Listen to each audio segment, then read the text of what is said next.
ఒక్కరికి కూడా అన్యాయం జరగకుండా ప్రతి వాడికి ప్రభుత్వం యొక్క సంక్షేమ పథకం చేరాలి అని రైతు భరోసా నిధులు ఖాతాలో పడాలన్న ఆలోచనతోని మా మంత్రివర్గము స్టేక్ హోల్డర్స్ అందరితో చర్చించడానికి ఒక నివేదికను తయారు చేయడానికి మంత్రివర్గ ఉపసంఘాన్ని నియమించినము. దానికి ఆర్థిక మంత్రిగా ఉప ముఖ్యమంత్రిగా ఉన్న బట్టి విక్రమార్క గారు నాయకత్వం వహిస్తారు. వారితో పాటు వ్యవసాయ శాఖ మంత్రి తుమ్మల నాగేశ్వరరావు గారు, అదేవిధంగా మా ఎలక్షన్ మేనిఫెస్టో కమిటీ చైర్మన్, ఎందుకంటే ఎన్నికల్లో మేము ఇచ్చిన హామీలు వివిధ జిల్లాలు వివిధ ప్రాంతాలలో పర్యటించి ప్రజల యొక్క సూచనలు సలహాలు పరిగణలోకి తీసుకొని ఎన్నికల మేనిఫెస్టోని తయారు చేసిన సహచర మంత్రివర్యులు శ్రీధర్ బాబు గారిని, అదేవిధంగా రెవెన్యూ శాఖ మంత్రి పొంగులేటి శ్రీనివాసరెడ్డి గారిని కమిటీలో సభ్యులుగా చేర్చడం జరిగింది.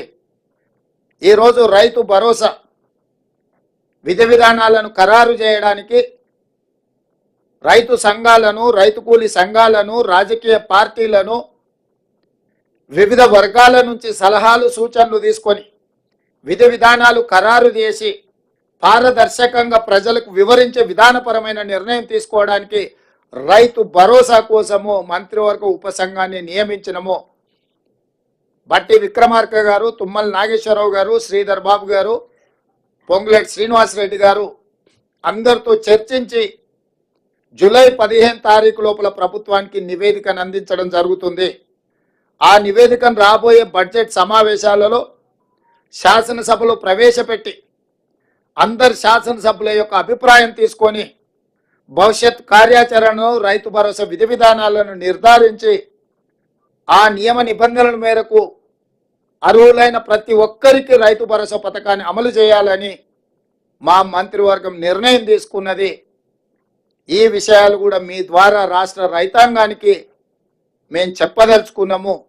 మా ప్రభుత్వం జవాబుదారీతనంగా పనిచేయాలనుకుంటుంది. పారదర్శకంగా ప్రజల ముందు మా విధి విధానాలను పెట్టి ముందుకు నడవాలనుకుంటున్నాము. ఇక మూడవ అంశం, వివిధ పత్రికలల్లో, టీవీలల్లో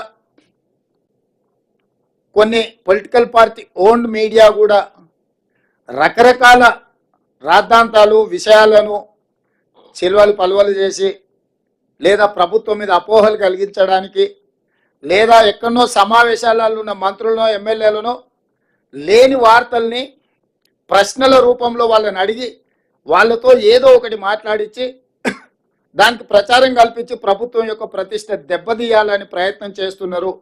అందుకు గాను మంత్రివర్గ నిర్ణయాలు కానీ ప్రభుత్వ పరిపాలనకు సంబంధించిన అంశాలను మీడియా మిత్రులకు బ్రీఫింగ్ చేయడానికి మంత్రివర్గం నుంచి 2 అధికార ప్రతినిధులుగా 2 మంత్రులను నియమిస్తున్నాము. దానికి శ్రీధర్ బాబు గారు మిత్రుడు, పొంగులేటి శ్రీనివాసరెడ్డి గారు బాధ్యత తీసుకుంటారు. మీడియా మిత్రులకు నా సూచన, మీకు ఎలాంటి ప్రభుత్వానికి సంబంధించిన అంశాలు కావచ్చు, వివరాలు కావచ్చు, అపోహలు కావచ్చు, మీకు సమాచారం కావాలంటే దానికి సంబంధించి శ్రీధర్ బాబు గారు, పొంగులేటి శ్రీనివాసరెడ్డి గారు ఎప్పుడు మీడియా మిత్రులకు అందుబాటులో ఉంటారు. వారిద్దరిచ్చే సమాచారమే అధికారిక సమాచారము. మీరు ఏది పడితే అది, ఎట్లా పడితే అట్లా ఊహించుకోవడానికి కానీ, ఖాయించుకోవడానికి కానీ, రాయించుకోవడానికి కానీ, చూయించుకోవడానికి కానీ అవకాశం లేకుండా పకడ్బందీగా ప్రభుత్వం ఈ నిర్ణయం తీసుకున్నది.